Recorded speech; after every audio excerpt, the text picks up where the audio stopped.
Something just happened, and almost nobody is paying attention to how dangerous it really is. A 2-week ceasefire. On the surface, that sounds like good news, right? A pause in tensions, a moment to breathe, a chance for diplomacy to step in and calm things down. But what if I told you this ceasefire might actually be the most dangerous moment in the entire conflict? What if this so-called pause is not about peace, but preparation? Let me explain what this means. Because right now, behind closed doors, while headlines are talking about de-escalation, the reality could be the exact opposite. Troops are not standing down, strategies are not being abandoned, and power players are not suddenly becoming reasonable. They are recalculating, they are repositioning, and they are waiting. Think about that for a second. A ceasefire doesn't always mean peace. Sometimes it means both sides are buying time, time to regroup, time to reinforce. Time to plan something bigger, something far more decisive. And this is where the story takes a turn, because this specific 2-week window, this exact timeline, is not random. It is calculated. It is deliberate. And according to analysis by Jiang Xueqin, it could be the calm before something far more explosive. So the real question is not why is there a ceasefire? The real question is, what happens when those 2 weeks are over? Do we return to the same level of conflict? Or do we witness a dramatic escalation that changes the entire balance of power? Because history tells us something very important. Short ceasefires, especially in high-stakes geopolitical conflicts, rarely end with things going back to normal. More often than not, they end with something bigger, something sharper, something that was being prepared during the silence. And right now, the world is watching this pause as if it's a sign of hope. But what if it's actually a countdown? A countdown to a much larger confrontation. A countdown to decisions that cannot be reversed. A countdown to a moment where diplomacy fails and strategy takes over completely. Let that sink in, because over the next few minutes, we are going to break down exactly what is happening, why this ceasefire exists, and why it might be far more dangerous than the conflict itself. And trust me, once you see the full picture, you will not look at this 2-week pause the same way again. A sudden 2-week ceasefire was announced between opposing forces locked in a rapidly escalating confrontation. On paper, it was framed as a humanitarian pause, a necessary break to allow negotiations, reduce immediate tensions, and prevent further civilian and economic damage. Sounds reasonable, right? But here's where things get serious. This ceasefire did not emerge from a position of trust. It did not come after a breakthrough in diplomacy. And it certainly did not signal that either side has backed down from its core objectives. In fact, both sides agreed to stop fighting temporarily, while still fundamentally preparing for the possibility of more conflict. Think about that. This wasn't peace. This was a pause under pressure. Now let's talk about the players involved. On one side, you have a leadership structure that is under intense internal and external pressure, politically, economically, and strategically. Their actions leading up to the ceasefire suggest urgency, not confidence. There were rapid escalations, bold moves, and calculated risks that brought the situation dangerously close to a wider confrontation. On the other side, you have an opponent that is equally unwilling to concede. They've been signaling strength, reinforcing alliances, and making it very clear that any sign of weakness will not be tolerated. So when both sides suddenly agree to a 2-week pause, you have to ask, why now? Why exactly 2 weeks? Why not longer? Why not indefinite? Because timelines matter in geopolitics. Every day in a conflict has meaning. Every pause has a purpose. And this is where Jiang Xueqin's analysis becomes critical. According to this perspective, the ceasefire is not about resolution. It's about synchronization. It's about both sides aligning their next moves within a fixed window of time. Let me explain. 2 weeks is enough time to reposition military assets. It's enough time to secure supply chains. It's enough time to gather intelligence, assess damage, and prepare for the next phase. But it is not enough time to rebuild trust. It is not enough time to negotiate a lasting agreement. And it is definitely not enough time to resolve the deeper issues that caused the conflict in the first place. So what does that tell you? It tells you this ceasefire is tactical. It tells you it is temporary by design. And most importantly, it tells you that whatever comes next is already being planned. But here's the part nobody is talking about. During these 2 weeks, the world relaxes. Media coverage softens. Markets stabilize, at least on the surface.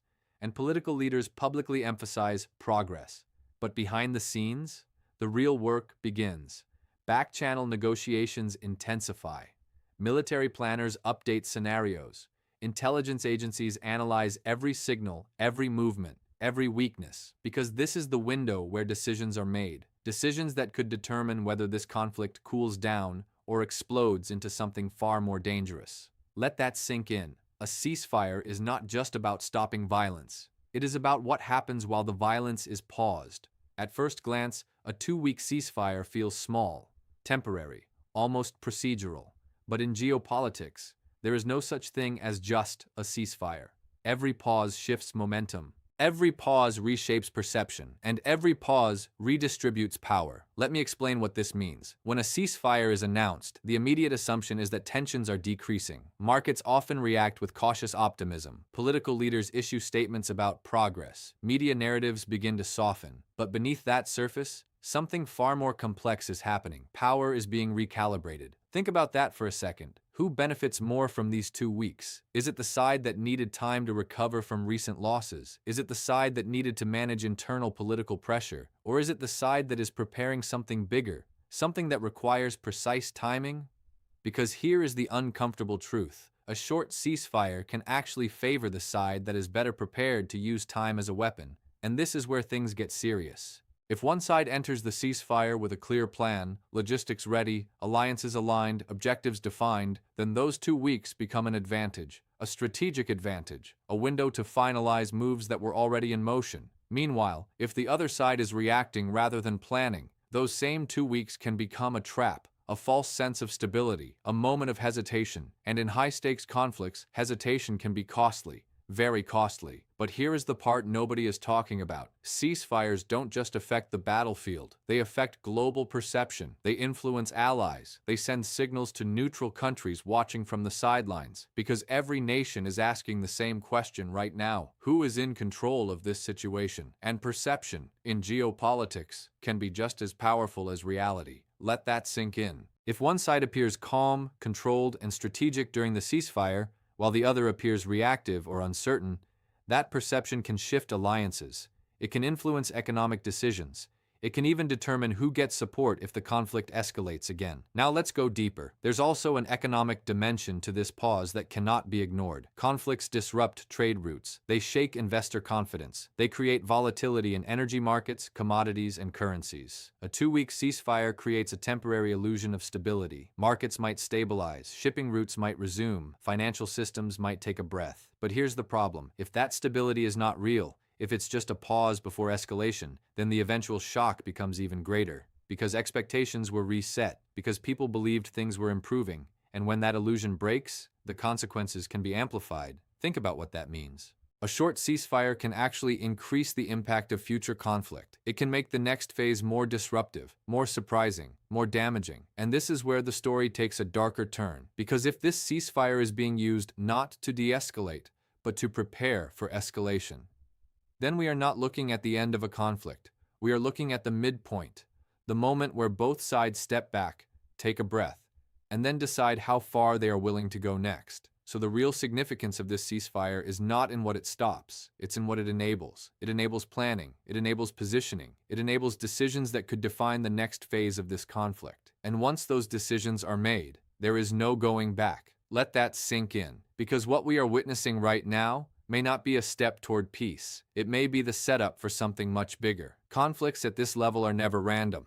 Every move is calculated, every pause is engineered, and every public statement is part of a much larger game. So what is really happening behind this 2-week ceasefire? Let me explain. One side, whether openly or quietly, has likely reached a critical point. A point where continuing the current pace of conflict without adjustment would be too costly, too unpredictable, too risky. So instead of pushing forward blindly, they pause, not to stop, but to reset. Think about that for a second. A reset allows them to fix weaknesses, strengthen positions, reassess intelligence, and most importantly, prepare for a more decisive phase. Because here is the key idea. Winning a conflict is not about constant aggression, it's about timing. And this is where things get serious. If this ceasefire was initiated by a side that understands timing better than its opponent, then these 2 weeks could be the most important phase of the entire confrontation.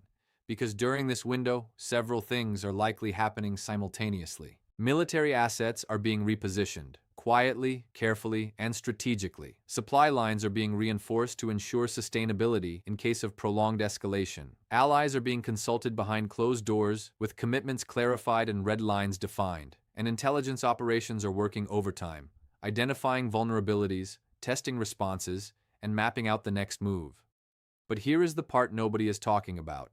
Strategy is not just about preparation, it's also about deception. A ceasefire creates an environment where expectations shift, where the urgency fades, where the opponent might believe that escalation is less likely, and that perception can be used. Let that sink in.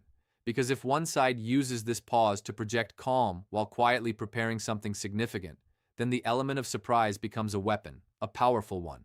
Now ask yourself this: why 2 weeks? Why not 3? Why not a month? Because 2 weeks is short enough to maintain pressure, but long enough to execute key strategic adjustments. It's a window that keeps the opponent uncertain. It doesn't give them enough time to fully relax, but it also doesn't give them enough time to fully prepare for every possible scenario. And that balance is where strategy lives. Now let's take this one step further. There's also a signaling game happening here. By agreeing to a ceasefire, a side can present itself as reasonable, controlled, open to diplomacy. That message is not just for the opponent, it's for the world. It's for allies, partners, and neutral observers who are deciding where they stand. Because in modern conflicts, perception shapes support, and support shapes outcomes. But here is where the story takes a sharper turn. If this ceasefire is being used as a strategic mask, if it's creating the illusion of de-escalation while setting the stage for escalation, then what comes next will not be accidental. It will be intentional, planned, calculated, and potentially far more impactful than anything we've seen so far. Think about what that means. This is not a random pause. This is a controlled environment, a moment where decisions are being finalized, where strategies are being locked in, where the next phase of this conflict is being designed piece by piece. And once that design is complete, once those plans are set in motion, the ceasefire ends. In fact, sometimes the most revealing reactions happen when the guns go quiet. Let me explain. The moment this 2-week ceasefire was announced, global leaders began responding almost immediately. Statements of cautious optimism started pouring in. Words like restraint, opportunity, and dialogue dominated official narratives. But listen carefully to the tone. It wasn't confidence. It was caution. Think about that for a second. If world leaders truly believed this was the beginning of a lasting peace, you would see stronger language, commitments, frameworks, long-term plans. Instead, what you're seeing is hesitation, measured responses, carefully chosen words that acknowledge the pause, but avoid promising anything beyond it, and that tells you everything you need to know. Now let's look at the markets, because markets don't react to headlines. They react to expectations. At first, there's usually a sigh of relief. Energy prices stabilize. Stock markets show signs of recovery. Investors begin to believe that the worst-case scenario might be avoided. But here's where things get serious. That optimism is fragile, very fragile, because deep down, institutional investors understand something the average observer might miss. A short ceasefire does not eliminate risk. It redistributes it. Let that sink in. Instead of immediate volatility, you get delayed uncertainty. Instead of a sudden shock, you get a buildup of tension. And that tension can snap at any moment. Now let's talk about experts and analysts. Across policy circles, think tanks, and intelligence communities, there is a growing sense that this ceasefire is not an endpoint, it's an inflection point, a moment where the trajectory of the conflict could shift dramatically in either direction. Some analysts argue that this is a genuine opportunity, a narrow window where diplomacy could gain traction and prevent further escalation. But others, and this is important, see it very differently. They see this as a strategic pause before a more decisive confrontation, a moment where both sides are testing each other, measuring resolve, and preparing for the next phase. And here is the part nobody is talking about. Public reactions are often the most misleading, because while leaders speak carefully and markets react cautiously, the broader public tends to interpret a ceasefire as progress, as relief, as a sign that things are getting better. But geopolitics doesn't operate on emotion. It operates on interests, and interests don't disappear during a 2-week pause, they intensify. Think about what that means. Every unresolved issue, every strategic objective, every line that cannot be crossed remains exactly where it was before the ceasefire. Nothing fundamental has changed, only the timing has, and that timing is critical, because during these 2 weeks, expectations are being shaped, narratives are being built, and when the ceasefire ends, those expectations will collide with reality. Now imagine what happens if that reality is escalation. Imagine the shock. Imagine the reaction. Imagine the speed at which tensions could spiral again, because this time it wouldn't feel like a continuation. It would feel like a sudden shift, a break from the illusion of stability, and that can trigger stronger reactions from markets, from governments, and from the public. Let that sink in. The fallout of a ceasefire is not just about what happens during the pause. It's about how the world reacts when the pause is over.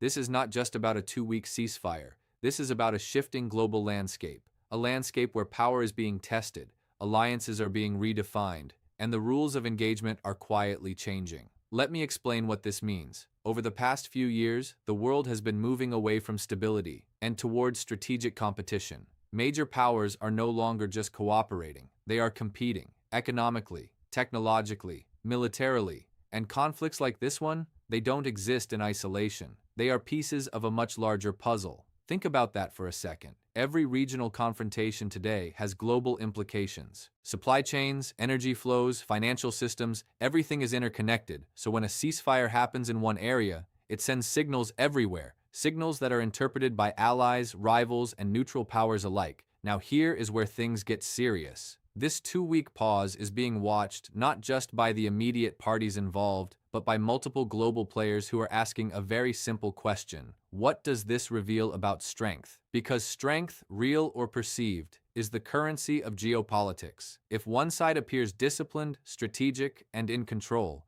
that perception can influence decisions far beyond this conflict. Countries may adjust their policies. Alliances may quietly shift. Investments may move. Let that sink in. This is how local conflicts reshape global dynamics. But here is the part nobody is talking about. The world right now is already under pressure. Economic uncertainty, energy volatility, geopolitical fragmentation.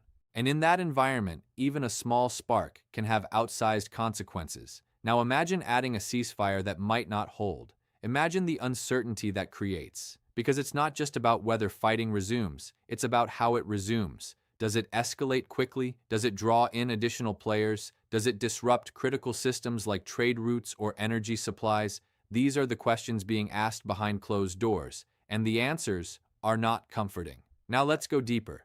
There is also a pattern here. Short, tactical ceasefires have become more common in modern conflicts, not as steps toward peace, but as tools within the conflict itself. Tools used to manage pressure, to buy time, to reposition strategically. And that changes the meaning of a ceasefire entirely. It's no longer just a break from conflict, it's part of the conflict. Think about what that means. If ceasefires are being used as strategic instruments, then every pause carries hidden intentions, every agreement carries unspoken objectives, and every moment of calm could be setting up the next storm. And this is where the story connects to something even bigger. We are entering an era where uncertainty is the norm, where clear resolutions are rare, where conflicts evolve in phases rather than ending cleanly. So this 2-week ceasefire, it fits that pattern perfectly. It's not a conclusion, it's a transition from one phase of the conflict to another. And the danger lies in not recognizing that shift, because if the world treats this as progress, when it's actually preparation, then we are all misreading the situation. And in geopolitics, misreading the situation can have serious consequences. Let that sink in, because what happens next will not just affect one region. What happens when those 2 weeks are over? That is the question everything now revolves around. And the answer is not simple, because there isn't just one possible outcome.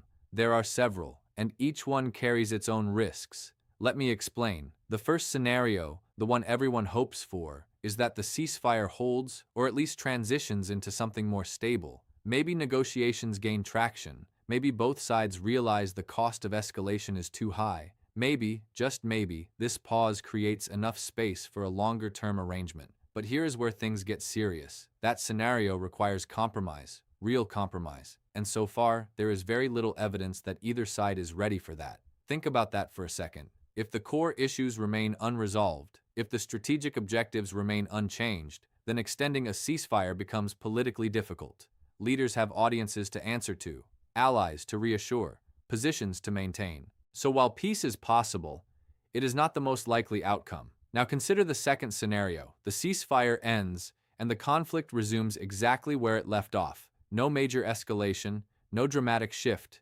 just a continuation. At first, that might sound manageable. But even that carries risk, because the pause changes expectations. It creates a temporary sense of stability, and when that stability disappears, even a normal resumption can feel like a sudden deterioration. Markets react, public sentiment shifts, pressure builds, and over time, that pressure can push both sides toward more aggressive actions. But here's the third scenario, and this is the one that demands your attention. The ceasefire ends, and instead of returning to the previous level of conflict, we see a sharp escalation, a move that was prepared during those 2 weeks, a move designed to change the balance decisively. Let that sink in. Because if that happens, it won't feel like a continuation. It will feel like a turning point, a moment where the conflict enters a new phase entirely. Now ask yourself this: if you were planning a major strategic move, wouldn't you want a period of calm beforehand? A moment to finalize preparations. A moment where your opponent lowers their guard, just slightly. A moment where the world is expecting stability, not escalation. This is why the timing matters so much. 2 weeks is enough to prepare something significant. And if that preparation has already been underway, then this ceasefire is not the beginning of peace. It is the final stage before action. But here is the part nobody is talking about. There is also a fourth scenario, one that is less obvious, but potentially even more dangerous. The ceasefire ends, and instead of a direct escalation between the original parties, the conflict expands. New actors become involved. Allies step in more aggressively. Regional tensions spill over into a wider confrontation. Think about what that means. A localized conflict, turning into something broader, something harder to contain, something with far greater consequences, because once additional players enter the equation, the dynamics change completely, control becomes more difficult, miscalculations become more likely, and the path back to stability becomes much more complicated. Let that sink in. So when you look at these scenarios, one thing becomes clear. The end of the ceasefire is not just a date on a calendar, it is a decision point, a moment where multiple paths diverge. A 2-week ceasefire, 14 days that, on the surface, look like a pause, but underneath, may be one of the most critical windows in this entire conflict. And now you can see the full picture. This was never just about stopping the fighting. It was about timing. It was about positioning. It was about what happens next. Let me say that again. It was about what happens next. Because everything we've discussed, from the strategy to the global reactions to the possible scenarios, all points to one simple but uncomfortable truth. This ceasefire is not the end of the story, it's the setup. Think about that for a second. A setup for decisions that are being made right now, behind closed doors. A setup for moves that are being calculated with precision. A setup for a moment that could redefine the trajectory of this conflict. And this is where it all comes together. If this pause leads to genuine de-escalation, then it becomes a turning point towards stability. But if it is being used as a strategic tool, as a way to prepare, to reposition, to create the conditions for something bigger, then these 2 weeks will be remembered very differently. They will be remembered as the calm before the storm. Let that sink in, because history has shown us this pattern again and again.